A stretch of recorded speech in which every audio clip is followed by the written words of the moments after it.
풍력단지 조성이 속도를 내고 있습니다. 풍력단지에 반대하는 어선 100여 척이 작업 현장에서 해상 시위를 벌였습니다. 입시 비리로 무리를 빚은 김제 지평선학교가 내부 비리를 언론에 제보한 교사를 명예훼손 혐의로 고소해 논란이 일고 있습니다. 구입한 지 얼마 안 된 새 차에서 치명적인 결함이 연달아 발견됐습니다. 하지만 제조사는 계약 문구를 내세워 교환을 거부하고 있습니다. 여러분 안녕하십니까? 전북권 뉴스입니다. 부안 앞바다에 조성되고 있는 해상풍력단지는 정부의 군산조선소 가동 중단 대책으로도 제시돼 관심을 끌고 있는데요. 어민들은 불안해합니다. 어장 축소로 생존권까지 위협받을 수 있다며 어선을 동원한 대규모 반대 시위를 벌였습니다. 먼저 박연선 기자입니다. 풍력을 결사 반대한다! 반대한다! 반대한다! 반대한다! 100여 척의 어선에 나눠 탄 어민들이 구시포항에서 10km 떨어진 풍력발전소 현장으로 향합니다. 이윽고 어선들은 작업바지선을 둘러싸고 일제히 사이렌을 울려댑니다. 풍력발전단지 건설에 반대해 고창과 부안에서 집결한 어민들은 500여 명. 이들은 풍력단지가 조업권 축소와 생태계 교란을 가져와 자신들의 생존권을 위협할 것이라고 주장합니다. 지금까지 다 고기를 잡고 애들을 가르치고 했던 자리입니다. 그런데 이런 자리를 황금어장을 저희들하고는 한 번의 상의나 협의도 없이 지금. 주관 사업자인 한국해상풍력은 대체에너지 발굴을 이유로 해상풍력단지 조성은 불가피하다는 입장입니다. 또 주변에 바다 목장을 조성하면 어족 자원은 오히려 풍부해진다고 말합니다. 해상풍력이 앞으로 좀 많이 설치가 돼야 되는데 지금 지역 주민들의 어떤 수용성 문제 그것이 이제 저희들도 어려움이 있습니다. 인공 호출 기능을 하기 때문에 고기는 더 많이 모여듭니다. 어민들의 불만이 극에 달한 가운데 해상풍력 발전이 정상 궤도를 달릴 수 있을지 관심이 집중됩니다. MBC 뉴스 박연선입니다. 어민들의 해상풍력을 반대하고 나선 데는 밀어붙이식 사업 추진과도 무관치 않습니다. 정부가 사업 조기 확정과 확충 계획을 밝히자 곧바로 반발을 시작한 겁니다. 이어서 박찬익 기자입니다. 2달 전 착공한 서남의 해상풍력은 연말까지 60메가와트 발전기 3기가 들어섭니다. 나머지 17기까지 설치하는 1단계 실증단지 완성은 내후년인 2019년입니다. 그런데 서남의 해상풍력 사업 진행 속도가 훨씬 빨라질 것으로 보입니다. 정부가 최근 군산조선소 가동 중단에 따른 대안으로 사업계획 조기 확정과 2단계 착공을 약속했기 때문입니다. 2단계 사업비만 2조 원, 3단계는 무려 10조 원에 이릅니다. 전라북도는 군산조선소 협력업체들이 풍력발전기 하부 구조물 제작에 참여할 경우 지역 경제에 숨통이 트일 것으로 기대하고 있습니다. 서남의 해상풍력은 군산 지역 협력업체들을 살릴 수 있는 유일한 대안입니다. 하부 구조물이 발주되면은 지역 군산 지역 업체에 또한 지난해 취소됐던 해상풍력 지원 항만을 군산항으로 재지정해야 한다는 주장도 제기되고 있습니다. 장기적으로 풍력 기자재를 적치하고 조립하는 시설이 필요하기 때문인데 현재 1단계 공사에 필요한 시설물 대부분이 목포항 등에서 운반되고 있습니다. 군산항이 목포항보다 유리한 조건은 뭐냐면 서남해안권 해상풍력의 지점에서 20km나 더 가깝다라는 거예요. 군산항에 대한 집중을 하지 않으면 목포나 광양으로 갈 수밖에 없는.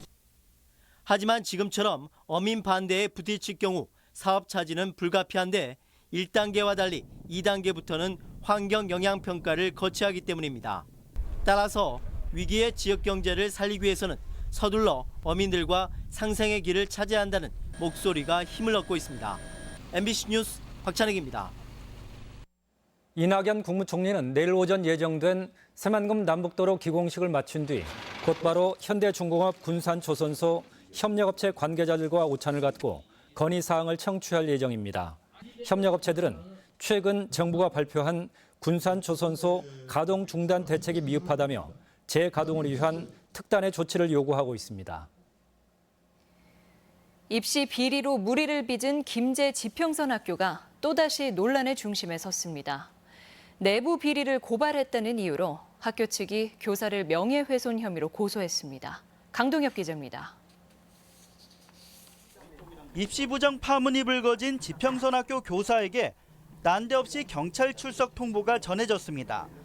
학교가 해당 교사를 명예훼손 혐의로 고소했기 때문인데 명절이나 스승의 날에 학교 측이 금품을 요구했다고 언론사에 한 증언이 허위 사실이라는 겁니다. 고소를 당하게 되리라고는 전혀 생각을 하지 못했고요. 정말 좀 착잡하고 슬픈 마음이 들고. 하지만 이는 교육청 특별감사에서 적발된 사안입니다. 공무원 행동강령 위반으로 학교 측에 기관 경고까지 내려졌는데도 오히려 제보 교사를 문제 삼은 겁니다. 교육단체는 비리를 고발한 교사에게 재갈을 물리는 행위라며 강하게 반발했습니다. 지평선중고 사업계단은 구조를 취하라! 취하라! 교육당국 역시 깊은 우려를 나타냈습니다.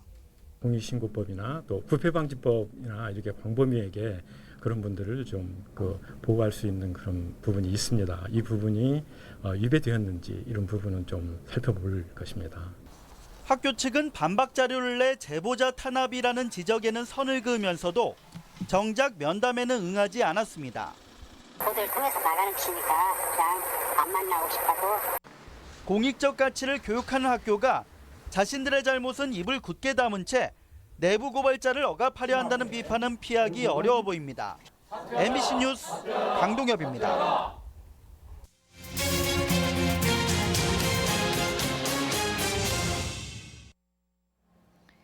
석 달 전 구입한 차량인데 운전 중에 시동이 꺼지는 치명적인 결함이 발견됐습니다. 운전자는 반품이 아닌 교환을 요구하는데 판매사 측은 기한을 넘겼다는 구실로 이마저도 거절하고 있습니다. 한범수 기자입니다. 올해 초 국내 한 대기업에서 출시한 SUV 승용차입니다. 석 달 전 차량을 구입한 박준환 씨는 차에 대한 신뢰가 떨어질 대로 떨어진 상태입니다. 운전 도중 시동이 저절로 꺼지고 기어를 바꾸면 원인 모를 연기가 나는 등 치명적인 결함이 잇따라 발견됐기 때문입니다. 여기에 에어컨이 멈추고 후사경이 펴지지 않는 등 사소한 문제까지 잦아 정비소 문턱이 다를 정도입니다. 참다 못한 박 씨는 차량의 교환을 요구했습니다.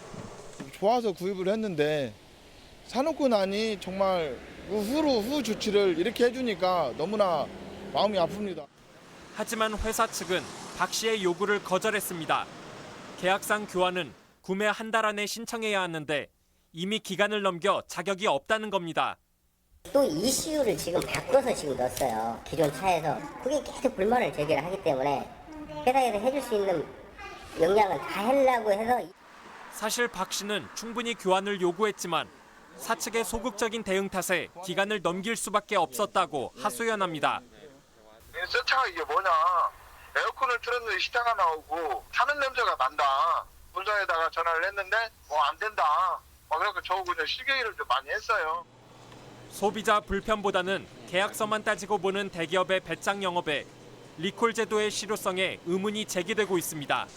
MBC 뉴스 한범수입니다.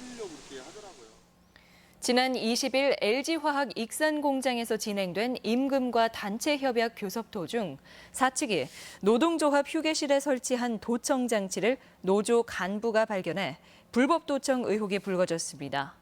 민주노총 전북본부는 노동조합의 내부 논의를 도청하려는 시도는 단체 교섭권을 무력화시키는 범죄 행위라며 철저한 진상규명과 수사를 촉구했습니다.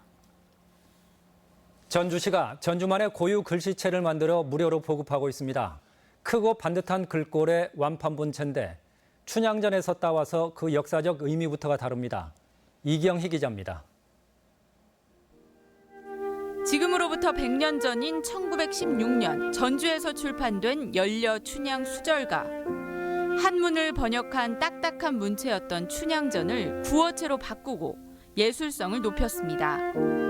크고 반듯한 글꼴은 조선 후기, 대중들이 즐겨 읽었던 완판본 한글 고전 소설에 사용돼 민체라고도 불렸습니다. 정자체로 쓰여 읽기 쉬운 전주 완판본은 지식인의 글꼴로 인식돼 온 서울의 경판본과 달랐습니다. 온전히 한글로만 된 책들이 발간이 됐는데 그러므로 해서 우리 완판본은 정자체이기 때문에 서민들이 이 책을 보게 되고 이게 전국적으로 팔려나가면서 폭발적으로 한글이 보급되는 전주시가 완판본인 연려춘향 수절가에서 본따 고유 글꼴인 완판본체를 만들었습니다. 한글과 영문은 기본이고 명조와 고딕체에서만 가능했던 고어체 5,560자도 구현해냈습니다. 각 지자체가 앞다퉈 글꼴을 만들고 있지만 선조들의 사상과 문화를 집약한 전통 서체는 완판본체가 유일합니다. 전주의 큰 문화 자산이기 때문에 이 완판본체가 전주 시민뿐만이 아니고 범국민적으로 이렇게 활용될 수 있도록 대대적인 마케팅을 해 나갈 계획에 있습니다. 전주시는 한글과 컴퓨터와 협약을 맺어 무료 배급에 나섰으며 전주시청 홈페이지에서도 내려받을 수 있습니다. MBC 뉴스 이경입니다. 도내한 사립대학이 직원을 뽑으면서 성노예 생활을 한 위안부를 부정한 동영상 소감문을 요구한 것과 관련해 파문이 확산되고 있습니다. 전북민족문제연구소 등 도내 시민사회단체는 대학이 직원 채용 요건으로 위안부 망언 영상의 의견서를 요구한 것은 피해자의 명예를 훼손하는 행위라며 기자회견을 열어 공식 항의하겠다고 밝혔습니다. 간추린 뉴스입니다. 2023 세계 잼버리 유치 활동에 도내 단체들이 동참하기로 했습니다. 대한전문건설협회와 전주상공회의소 등 30여 개 단체는 한국스카우트연맹과 세계 잼버리 후원 협약을 체결하고 저개발 회원국의 스카우트 운동과 청소년 시설을 5년간 지원하기로 했습니다. 정의당이 현대중공업의 불법 하도급 문제를 엄벌해야 한다고 주장했습니다. 정의당 전북도당은 현대중공업이 인건비 절감을 위해 정직원 채용 대신 협력업체를 고용하고 협력업체는 다시 재하도급하는 불법 관행이 드러났다며 진상규명과 엄벌을 촉구했습니다. 농작물 재해보험료가 지역에 따라 큰 차이가 나고 있습니다. 도의회 최영일 의원에 따르면 벼 1헥타르당 연간 평균 보험료가 진안구는 12만 6천 원인 반면 부안구는 42만 6천 원으로 4배 가까이 차이가 난다며 개선을 촉구했습니다. 전라북도 의회는 오늘 본회의에서 동학농민혁명은 우리 역사에서 최초의 민중혁명이자 민주주의의 효시라며 자유와 평등, 인권 존중과 직접 민주주의 등 인류의 가치를 추구한 동학농민혁명은 5.18 정신과 함께 개헌 때 헌법 전문에 포함돼야 한다며 이를 촉구하는 건의안을 채택했습니다. 간추린 뉴스였습니다. 전라북도 의회 이해숙 의원은 교육감에 대한 본회의 현안 질의에서 부안여고 성추행 문제에 교육청에도 책임이 있지 않느냐며 사과를 요구하자 김승환 교육감은 사과는 형식적 의례가 아니라며 거부했습니다. 김 교육감은 사과는 1%라도 사전 인지 가능성이 전제되어야 하지만 이 문제는 그렇지 않다는 의견을 밝혔습니다. 정부가 전주시 청소 용역업체의 단기 계약 노동자도 고용 승계 대상이라고 권고하면서 전주시는 업체에 고용 계획서를 요구하고 계약 해지까지 검토하고 있지만 업체는 애초 사업 계획서를 면밀히 검토하지 않은 전주시에 책임이 있다고 맞서고 있습니다.